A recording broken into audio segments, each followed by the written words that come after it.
Data ബുക്കിലില്ലാത്ത ആനകളെ ഉത്സവാഘോഷങ്ങളിൽ എഴുന്നള്ളിക്കാൻ അനുവദിക്കില്ലെന്ന് വനമന്ത്രി KB. Ganesh Kumar പറഞ്ഞു. നാട്ടാന പരിപാലന ചട്ടം ഭേദഗതി ചെയ്തുകൊണ്ടുള്ള ഫയല് നിയമവകുപ്പിന്റെ പരിഗണനയാണ്. അവിടെ നിന്ന് അത് വന്നു കഴിഞ്ഞാൽ ഉടൻ തന്നെ ക്ലിയർ ചെയ്ത് വന്നാൽ അവർ ഉത്തരവായി പുറപ്പെടും.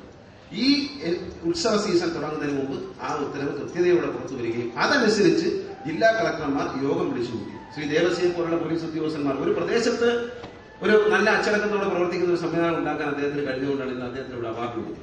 അത് ഒരു പ്രദേശത്ത് മാത്രമല്ല, ഒരു യൂണിഫോമിറ്റി വേണം എല്ലാ സ്ഥലത്തും.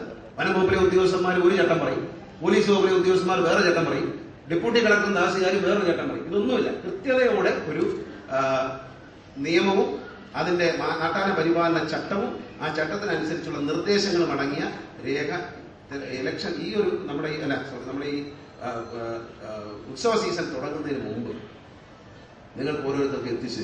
കേരള എലിഫന്റ് ഓണേഴ്സ് ഫെഡറേഷൻ സംസ്ഥാന സമ്മേളനം കൊല്ലത്ത് ഉദ്ഘാടനം ചെയ്ത് സംസാരിക്കുകയായിരുന്നു അദ്ദേഹം.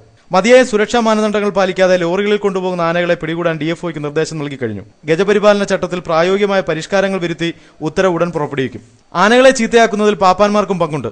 തോട്ടിയുടെ അഗ്രങ്ങളിൽ ആണി ഘടിപ്പിച്ച് ആനയെ ശിക്ഷിക്കുന്ന പാപ്പാന്മാർക്കെതിരെ കർശനമായ ശിക്ഷാ നടപടി സ്വീകരിക്കുമെന്നും മന്ത്രി പറഞ്ഞു. സി കേശവൻ മെമ്മോറിയൽ ടൗൺ ഹാളിൽ ഗജപൂജയോടെയാണ് സമ്മേളനം ആരംഭിച്ചത്. സംസ്ഥാന പ്രസിഡന്റ് എം മധു അധ്യക്ഷനായി.